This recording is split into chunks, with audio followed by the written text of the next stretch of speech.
Every morning as I approached the gates, the same thought crossed my mind. How did I end up here?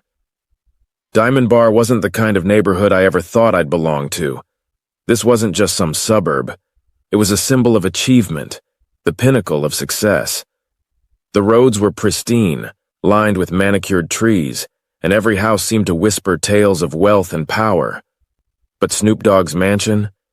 It wasn't just a house. It was a fortress, a testament to a life far removed from my own. The gates were black iron, towering above me, with intricate patterns that felt both welcoming and intimidating. A discreet security camera perched in the corner, its lens following me like an unblinking eye. Beyond the gates, the driveway stretched ahead, curving slightly before disappearing behind tall hedges. As I walked, the crunch of gravel under my shoes echoed in the quiet morning air, the only sound apart from the distant hum of sprinklers. The mansion stood at the end of the drive, its red tile roof glowing under the sunlight. It looked massive and imposing, but not gaudy. The creamy white exterior gave it a Mediterranean feel, almost out of place in the Californian hills, yet it fit Snoop's personality perfectly, understated but commanding attention. I always paused before stepping through the front door. It wasn't just a doorway. It felt like crossing a threshold into another world. The wooden doors were carved with intricate patterns, heavy and solid.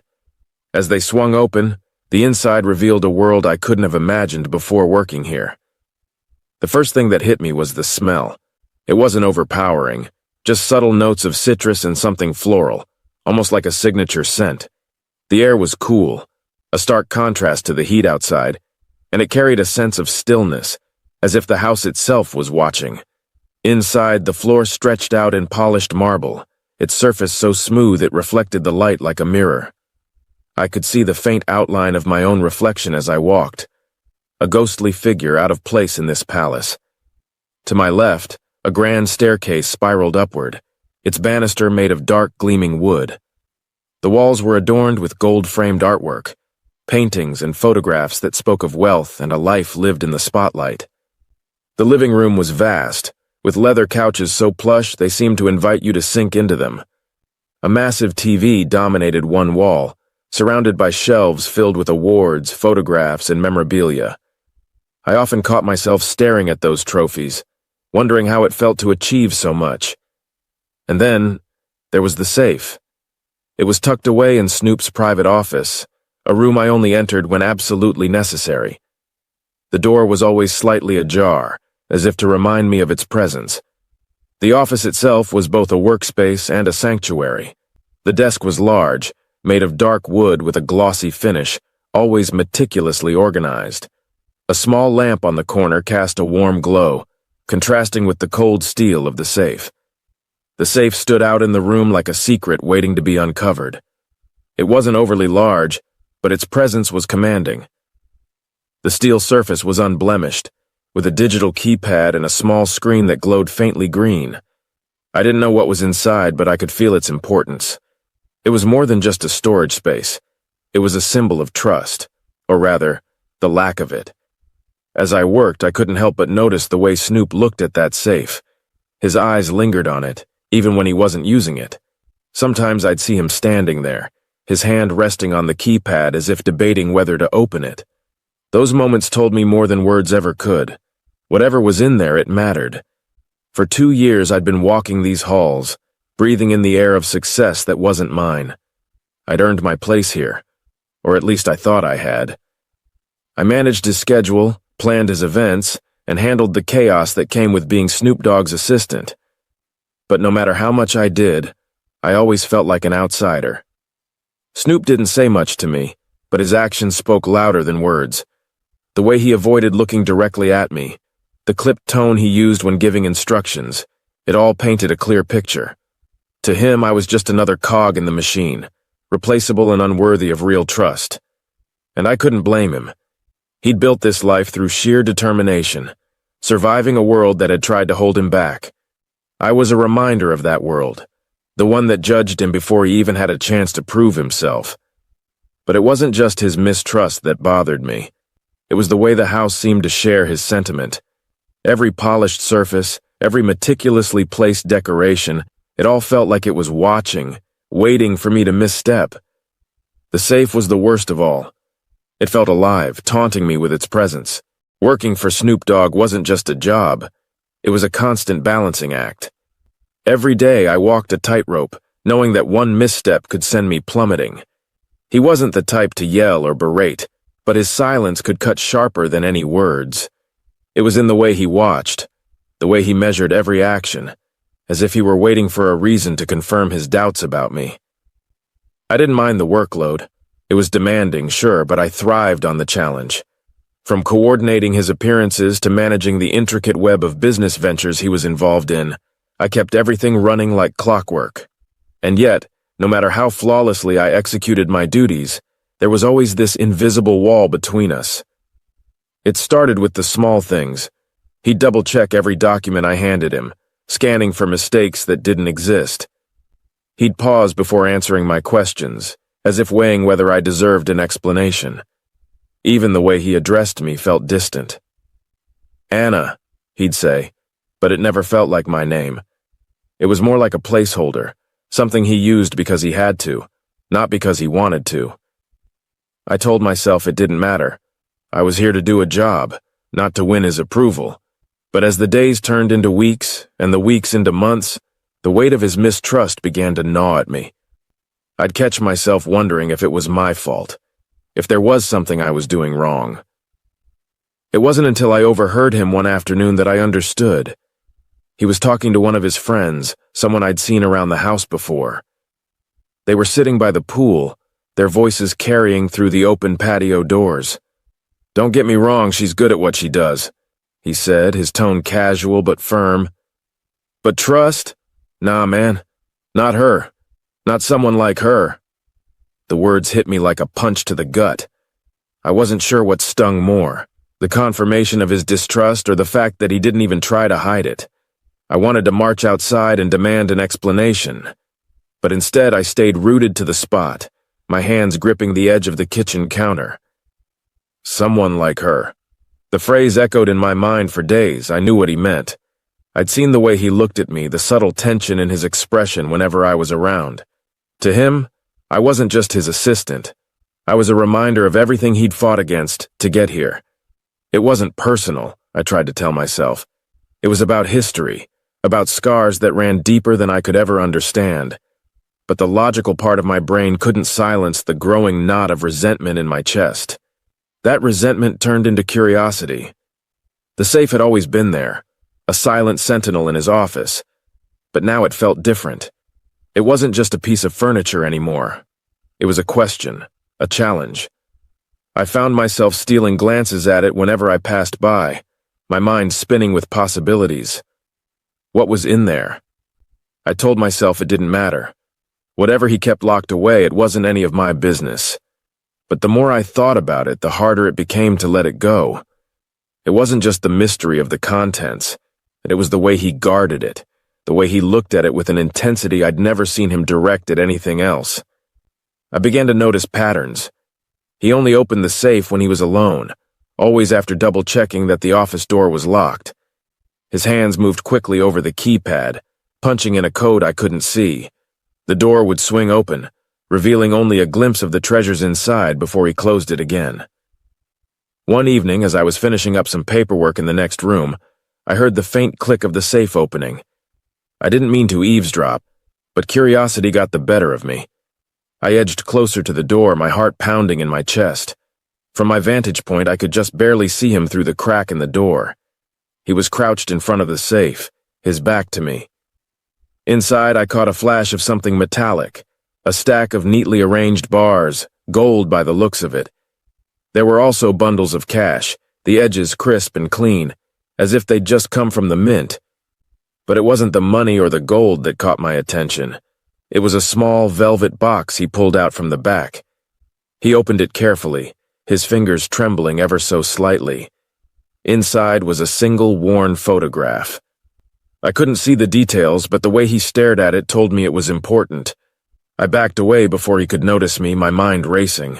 That night, I couldn't stop thinking about the safe. It wasn't just about what was inside. It was about what it represented. Trust, power, control. For 2 years, I'd done everything right. I'd worked hard, stayed out of trouble, proven myself over and over again. And yet none of it mattered. To him, I would always be someone like her. Someone who didn't belong. The thought festered in my mind, growing darker with each passing day. I started to wonder what would happen if I crossed that line. If I dared to take what he guarded so fiercely. Would it make him see me differently? Would it prove that I wasn't as predictable as he thought? The idea was ridiculous, I told myself. Suicidal, even. But once it took root, it refused to let go. I started paying closer attention to his routines, noting the times he was away from the house, the people who came and went. I studied the layout of the office, memorizing every detail. I even Googled how to crack digital safes, though I quickly realized it wasn't something I could do on a whim. Still, the thought lingered, a whisper in the back of my mind. I didn't know if I'd ever act on it, but one thing was certain. The safe was no longer just a piece of furniture. It was a temptation. The decision wasn't immediate. It crept in slowly, like a thief in the night, building itself from moments of frustration and quiet resentment. At first, it was just a passing thought, a fantasy to entertain while I worked late into the night. But over time, that fantasy became an idea, and the idea grew into a plan. I knew that if I wanted to do this, it had to be perfect. Snoop wasn't just some celebrity with a flashy lifestyle. He was sharp, cautious, and always a step ahead. If I slipped up even once, there'd be no second chances. The first step was observation. I started paying closer attention to the people around him, the bodyguards, the assistants, the house staff. Everyone had a role, and I needed to understand how their routines intertwined. Marcus, his head of security, was my biggest obstacle. A tall, muscular man with a permanent scowl, Marcus was always around, watching everyone like a hawk. He was the one who handled the security cameras, the locks, and the codes. If anyone would notice something was off, it would be him. But even Marcus had his blind spots. One day, as I walked past the security room, I caught a glimpse of him laughing with another guard. His back was turned to the monitors, his focus entirely on whatever story the other man was telling. It was a small moment, but it told me something important. Even the most vigilant people have moments of distraction. I began testing the waters, doing small things to see if anyone noticed. I'd leave a door slightly ajar or move an item in Snoop's office just a few inches off its usual place. Each time I waited for a reaction, but none ever came. The office became my focus. I knew the safe was the key, but getting to it without raising suspicion would require precision. Snoop's office was a testament to his success, modern and sleek, yet filled with personal touches that hinted at his journey. A collection of vinyl records lined one wall, each signed by artists who'd shaped the music industry. The desk was massive, its surface always spotless except for a laptop, a notebook, and a pen. The safe, however, was what dominated the room. It wasn't just a place to store valuables. It was a symbol of everything he'd worked for. I'd seen him open it enough times to know the code was long, but I could never catch the exact sequence. One evening, when Snoop was out, I took my chance.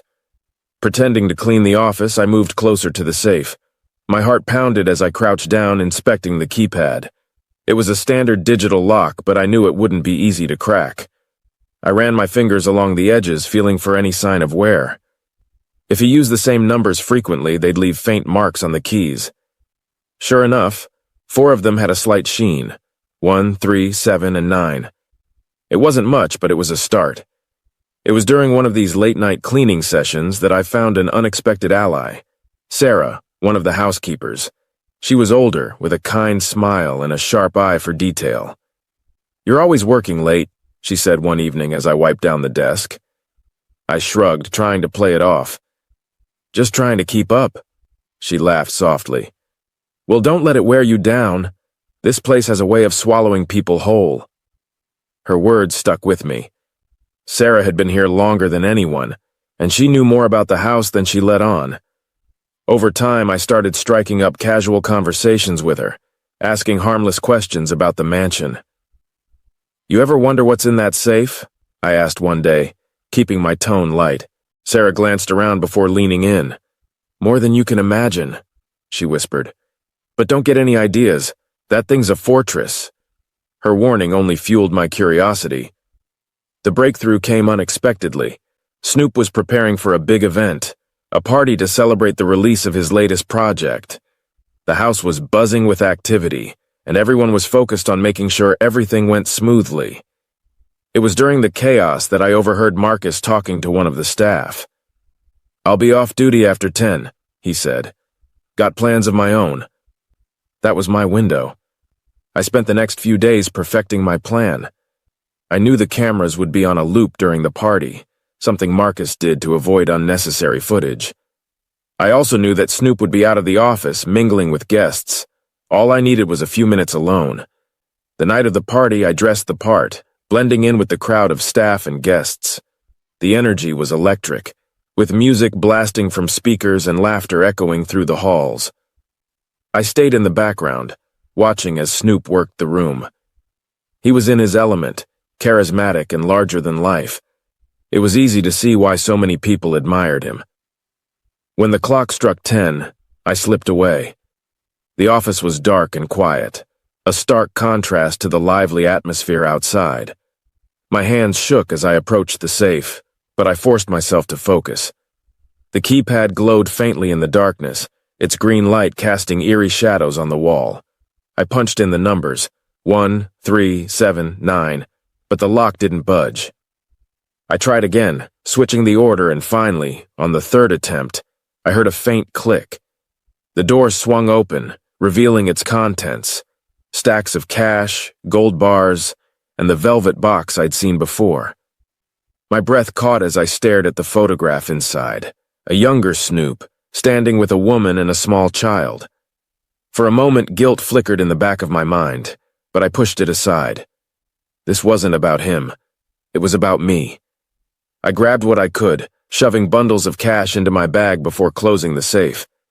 As I turned to leave, a faint sound made me freeze. Footsteps.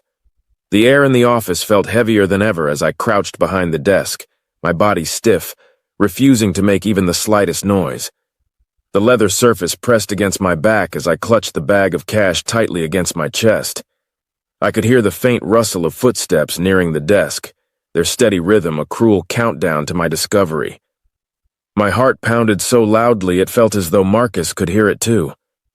I focused on the sounds, the creak of the floorboards, the subtle scrape of shoes against polished wood. Each second felt like an eternity as I waited, the tension gripping me so tightly I couldn't even swallow. The faint scent of the leather mixed with the lingering cologne Marcus always wore, sharp and earthy. Then came his voice, low but clear. "Anyone in here?" My breath hitched and I pressed myself further into the shadows. I could see his silhouette through the sliver of light beneath the desk. He lingered near the door, his presence filling the room like a looming threat. I shut my eyes, as if refusing to look would make me invisible. The shadow shifted, Marcus moving toward the safe. I could hear him muttering something under his breath, though the words were too faint to make out. My pulse quickened as he crouched down, his shoes now fully visible from my hiding spot. He was inspecting the keypad, his fingers brushing lightly against its surface. I bit my lip so hard I tasted blood, silently begging him to leave. If he opened the safe, if he noticed anything missing, it would all be over. My legs ached from the strain of staying still, every muscle screaming for release. Minutes felt like hours as he finally stood up, muttering again. "Damn kids always playing around," he said, louder this time, and I could hear the irritation in his voice. He stepped back, the sound of his shoes fading as he moved toward the door. When I heard the faint click of the door closing, relief washed over me, but it was fleeting. My hands shook uncontrollably as I waited another full minute before daring to move. The hallway of uncertainty. The hallway outside the office felt unnaturally long as I stepped out, my movements careful, deliberate. The bag on my shoulder felt heavier with every step, each rustle of the money inside a sharp reminder of the risk I was taking. The muted sounds of the party in the background felt distant, almost surreal, as if I were walking in a dream. The hallway was dimly lit, the only light coming from the faint glow of wall sconces spaced far apart. Shadows stretched across the floor, shifting slightly as I moved. Every creak of the wooden floorboards beneath my feet sent a jolt of panic through me. I glanced over my shoulder constantly, my paranoia convincing me that someone was following. As I neared the kitchen, my worst fear materialized in the form of Sarah. She was wiping down the counters, her face calm and unsuspecting. My stomach tightened as she looked up and smiled warmly, a stark contrast to the storm of emotions raging inside me. "Leaving so soon?" she asked, her voice light, as if we were having a casual conversation on any other night. I forced a smile, hoping it masked the turmoil beneath the surface. "Yeah, it's been a long day," I replied, my voice steady but hollow. She nodded sympathetically, returning to her task. "Don't blame you. These parties can take it out of anyone." I gave her a slight wave as I continued toward the back door, my heart racing. Every step away from her felt like progress, but also like an invitation for her to look back, to question why I was heading out alone. The car ride of doubts. The moment I reached my car, I collapsed into the driver's seat, my breath coming in ragged gasps. The bag sat on the passenger seat, its contents peeking out as if mocking me. For a moment I just sat there, gripping the steering wheel so tightly my knuckles turned white. I scanned my surroundings, my eyes darting to every shadow and movement. A car passed by, its headlights briefly illuminating my face. I ducked instinctively, my pulse racing as I waited for it to disappear. Once I felt confident I wasn't being watched, I started the engine. The hum of the motor seemed deafening in the quiet night, and I cringed at every sound it made. The streets of Diamond Bar stretched out before me, empty yet oppressive. The streetlights cast long, flickering shadows, each one making me feel as though I were being followed. My rearview mirror became my lifeline, my eyes glued to it as I checked for any sign of pursuit. At every red light I debated running it, the fear of being caught outweighing the fear of getting caught by traffic cameras. My mind replayed the events of the night over and over, each moment dissected and analyzed. Had I left any clues? Had Marcus suspected anything? Back to the apartment. When I finally reached my apartment, I practically ran up the stairs, fumbling with my keys as I unlocked the door. The moment I was inside, I slammed it shut and locked it, the sound of the bolt sliding into place a small comfort. The bag of money felt like a foreign object in my hands as I set it on the kitchen table. I stood there for a moment, staring at it, the reality of what I'd done slowly sinking in. I began unpacking it, my fingers brushing against the crisp bills. I stacked them neatly, one pile after another until the table was covered in money. The sight should have been exhilarating, but all I felt was a growing sense of dread. Sitting alone in the dimly lit apartment, the silence became unbearable. The ticking of the clock on the wall seemed louder than ever, each second a reminder of what I'd stolen. I thought about Snoop, about the photograph I'd seen in the safe, and the guilt began to creep in. For a moment, I allowed myself to imagine what would happen if I were caught. The police knocking on my door, Snoop's face when he realized it was me. Each scenario was worse than the last. I shook the thoughts away, telling myself it was too late for regrets. What was done was done. The hallway stretched endlessly before me, its silence broken only by the faint echo of my own footsteps. My stomach churned as I approached the study door, which was slightly ajar. From inside, I could hear Snoop's voice, calm but with an edge that sent a shiver down my spine. I paused for a moment, steadying myself. My fingers curled into fists, and I forced my breathing to slow. The bag I'd left at home weighed on my mind. Its contents, $2 million in cash, gold bars, and a scattering of diamonds, felt heavier than ever despite being miles away. I pushed the door open slowly. "Anna," Snoop said, not looking up from his desk. His tone was neutral, almost too neutral. He gestured toward the chair in front of him. "Sit." I sat, every muscle in my body tense. My eyes flicked around the room looking for any sign that he knew. The safe stood behind him, its cold steel door shut tightly. Snoop leaned back in his chair, finally meeting my gaze. You feeling better today? Yes, I said quickly, my voice steady despite the chaos in my mind. I'm sorry I didn't check in last night. I wasn't feeling well and left early. I should have told someone. He nodded slowly as if weighing my words. It's funny, though, he said after a pause. You're usually so thorough. Not like you to leave things unfinished. His eyes locked onto mine, and for a moment the air between us felt suffocating. You know, he began, his voice low and measured. Something strange happened last night. I swallowed hard, keeping my expression neutral. Strange? Yeah, he said, leaning forward slightly. Marcus noticed the office door was unlocked. That's not like me, you know? I'm careful about these things. My heart pounded in my chest, but I forced a small laugh. I'm sure it was nothing. Maybe someone went in to grab something and forgot to close it properly? Snoop's gaze didn't waver. Maybe, he said. Or maybe someone thought they were slick. The room felt colder, the weight of his words pressing down on me. I tried to think of something to say, but my mind was blank. Snoop stood up, his movements slow and deliberate. He walked over to the safe, placing a hand on the cold steel door. You ever wonder what's in here? He asked, his voice casual but with an undertone of warning. I shook my head quickly. No, I never thought about it. He turned to face me, a faint smirk on his lips. That's the thing about trust, Anna. It's fragile. One crack and the whole thing falls apart.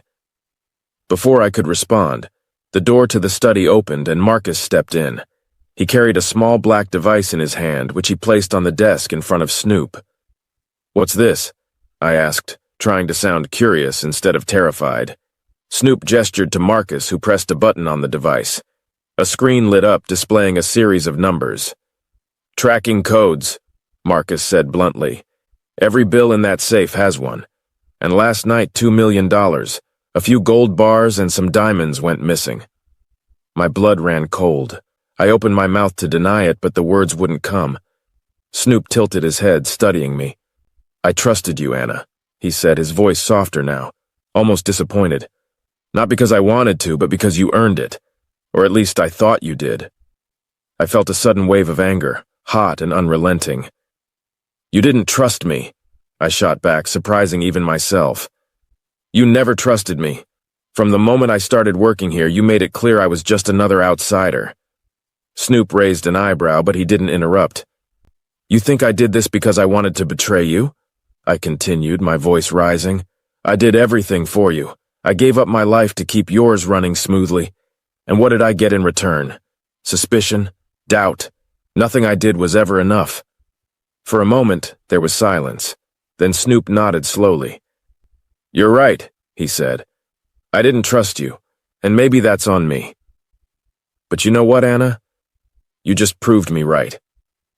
Snoop leaned forward, his expression unreadable. Here's how this is gonna go, he said. You're gonna return every single thing you took. Every dollar, every gold bar, every diamond. And if you do, maybe, just maybe, I'll let you walk out of here. And if I don't? I asked, my voice barely above a whisper.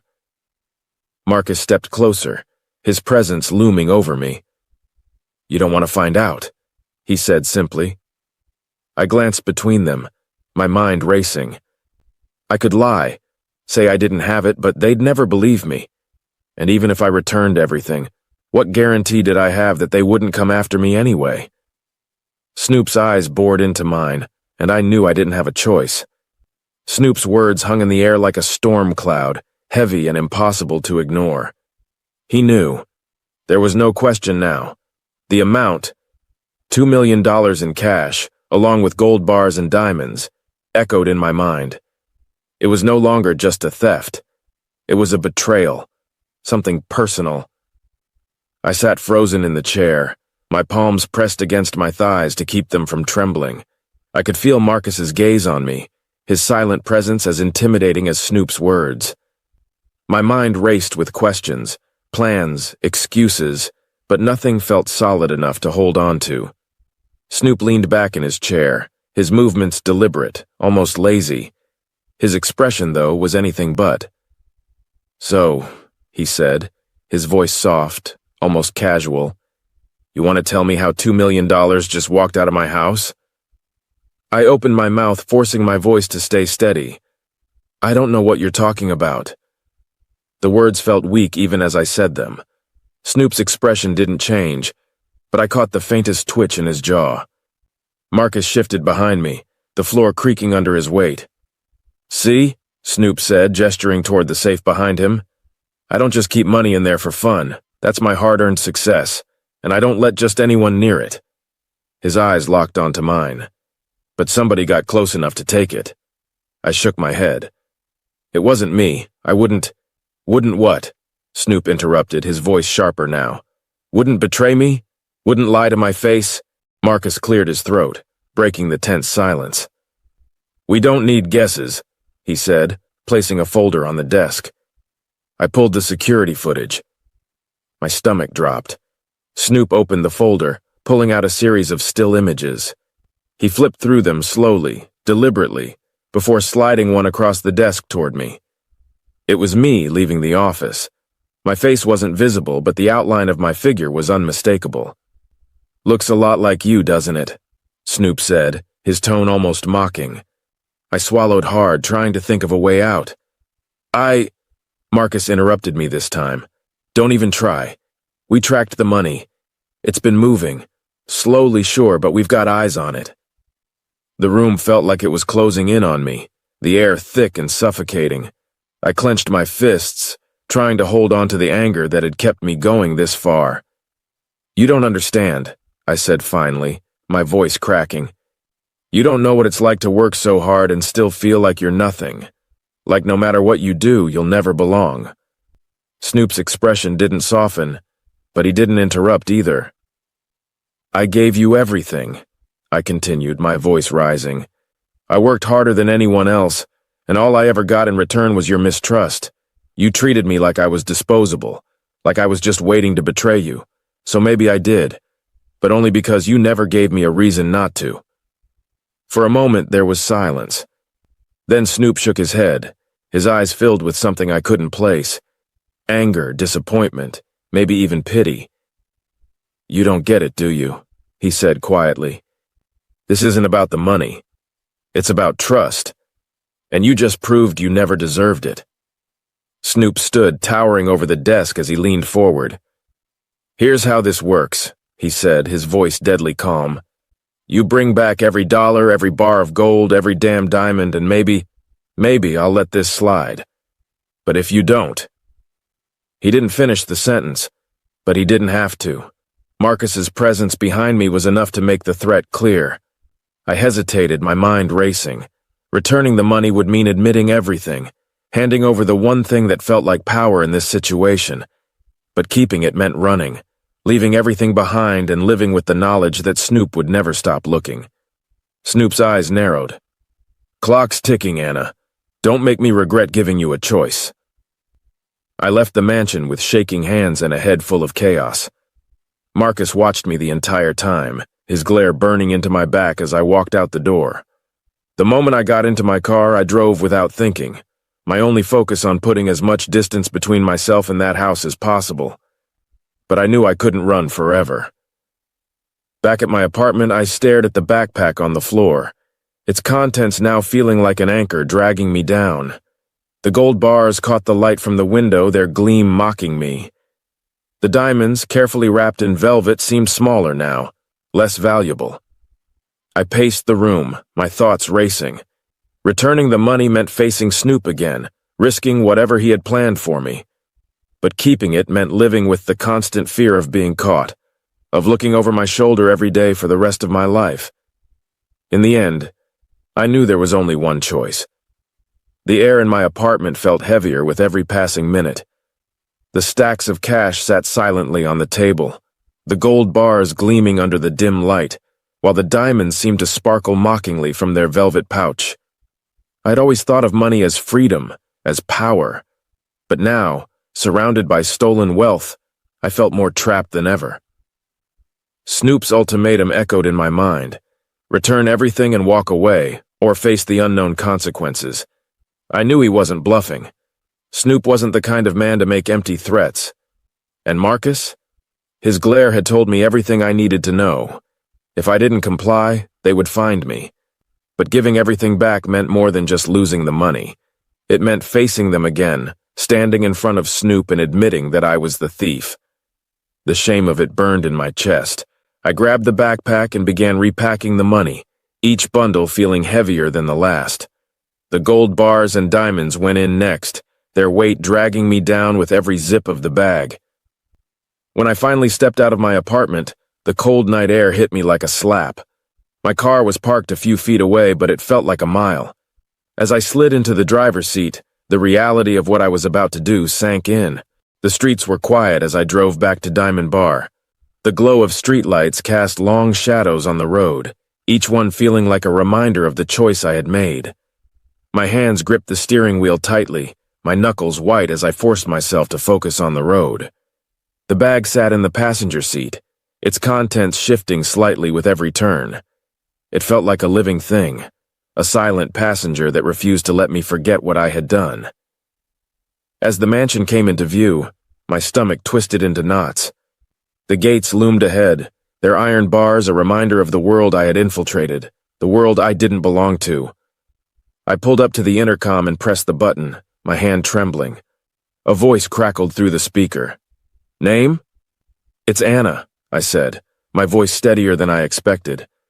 There was a pause, then the gates slowly opened. Marcus was waiting for me in the driveway, his expression unreadable. He didn't say a word as I stepped out of the car, the backpack slung over my shoulder. "Follow me," he said gruffly, turning toward the house. The walk to the study felt even longer this time. The house was eerily quiet, the usual hum of life replaced by an oppressive stillness. Marcus opened the door to the study and gestured for me to enter. Snoop was sitting at his desk, his fingers steepled as he watched me walk in.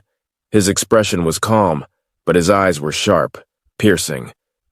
"Well," he said, his voice cutting through the silence like a blade. I set the backpack down on the desk and unzipped it slowly, pulling out the money first. The stacks of cash thudded against the desk, one after another, until the pile was complete.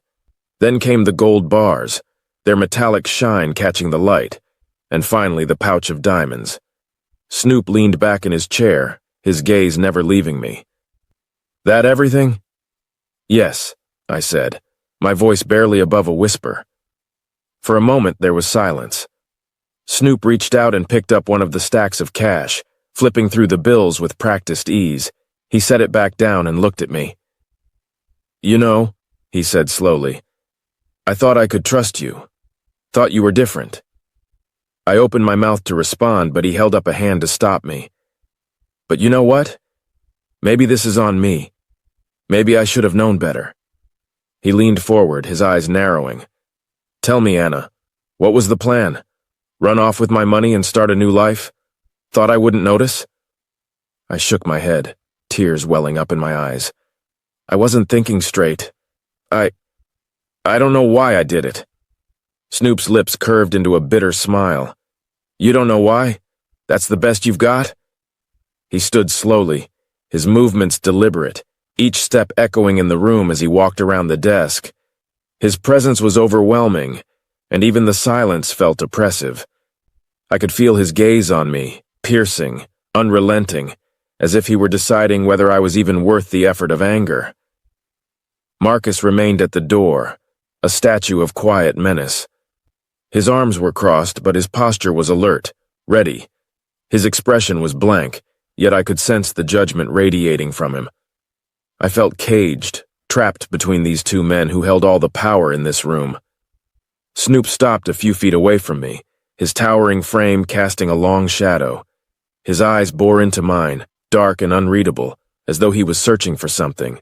Regret, shame, maybe even an apology. "Here's the thing," he said, his voice low and controlled, yet carrying an edge that sent a shiver down my spine. "I could call the cops. Hell, I could ruin you in ways you can't even imagine." He paused, letting the weight of his words settle in the air. My breath hitched. I wanted to speak, to beg, to explain, but no words came.